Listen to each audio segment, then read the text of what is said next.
નામદાર કોર્ટ તરફથી એપેલેટ કોર્ટોના એબ્સકોર્ડિંગ આરોપીઓને પકડી પાડવા સ્પેશિયલ ડ્રાઇવ ચલાવી પકડી પાડવા સૂચના આપેલ, જે અનુસંધાને ધી નેગોશિયેબલ ઇન્સ્ટ્રુમેન્ટ એક્ટની કલમ 138 મુજબના ગુનાની સજામાં છેલ્લા 1 વર્ષથી નાસ્તા ફરતા આરોપીને પકડી પાડતી સુરત શહેર અલથાણ પોલીસ, મહેરબાન પોલીસ કમિશનર સાહેબ શ્રી સુરત શહેર તથા મહેરબાન અધિક પોલીસ કમિશનર સાહેબ શ્રી સેક્ટર 2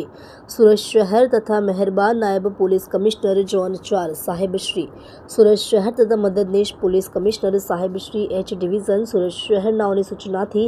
તથા police inspector Shri NH Brahmbhatt Althan police station Surat શહેરનાઓના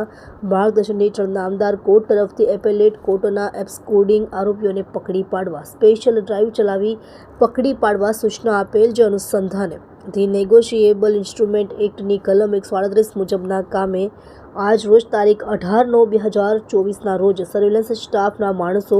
Althan police station વિસ્તારમાં પેટ્રોલિંગમાં હતા. તે દરમિયાન જીવરાજ યાસ સર્કલ પાસે આવતા પોલીસ કોન્સ્ટેબલ રાહુલભાઈ સંજયભાઈ તથા પોલીસ કોન્સ્ટેબલ રાજેન્દ્રસિંહ મહિપતસિંહ તથા પોલીસ કોન્સ્ટેબલ જીતેશભાઈ ચીવાભાઈ નાઓને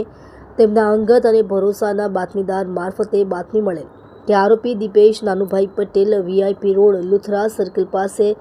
ઉપર ઉભેલ છે તેવી હકીકત મળતા સાથેના પોલીસ માણસો સાથે જઈ આરોપી દીપેશ નાનુભાઈ પટેલ ઉંમર વર્ષ 29, ધંધો નોકરી, રહે ફ્લેટ નંબર 719 રઘુવીર સિમ્ફોનિયા અલથાણ સુરત, તેને ઝડપી પાડી પ્રશંસનીય અને સરાહનીય કામગીરી કરેલ છે.